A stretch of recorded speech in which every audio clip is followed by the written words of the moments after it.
Hello guys, আজকে আমি তোমাদের সাথে আমার night skin care routine share করতে চলেছি। চলো তাহলে শুরু করা যাক। প্রথমে তো আমি চুলটাকে ভালো করে আটকে নিলাম। প্রথমে আমি ইউজ করব একটা ক্লিনজার, যেটা হচ্ছে সেটাফিলের। এই ক্লিনজারটা কম্বিনেশন টু অয়েলি স্কিনের জন্য, আর যাদের স্কিন একটু সেনসিটিভ তাদের জন্য এই ক্লিনজারটা পারফেক্ট।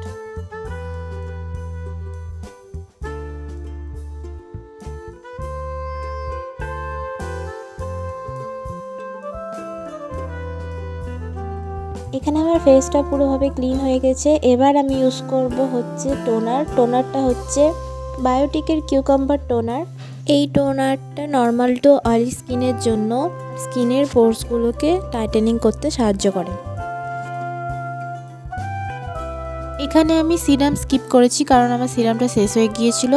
এরপর আমি ইউজ করছি ময়শ্চারাইজার, যেটা হচ্ছে ল্যাকমি পিচ মিল্কের। এটা নন স্টিকি, লাইট ওয়েটেড, অ্যাফোর্ডেবলের মধ্যে এটা একটা ভালো ময়শ্চারাইজার। দেন আমি ইউজ করছি এই লিপ বামটা, যেটা হচ্ছে ব্লু হেভেনের। এটা লিপসকে অনেক হাইড্রেটেড রাখে আর এর শেপটাও খুব সুন্দর। পিঙ্ক কালারের একটা হালকা কালার আসে ঠোঁটে এবং অ্যাফোর্ডেবলের মধ্যে ভালোই কাজ করে। তারপরে আমি পন্সের এই নাইসিনামাইড নন স্টিকি লোশনটা ইউজ করি। এর স্মেলটাও খুব ভালো।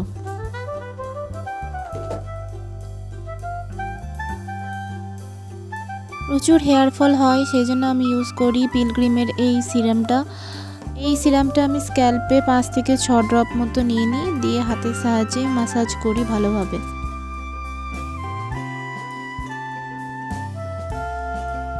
তারপর চিরুনির সাহায্যে হালকা করে এভাবে ম্যাসাজ করে নিই। ব্যাস এতটুকুই হলো আমার নাইট রুটিন। ভালো লাগলে চ্যানেলটাকে সাবস্ক্রাইব করো আর প্লিজ লাইক করে দিও। টাটা।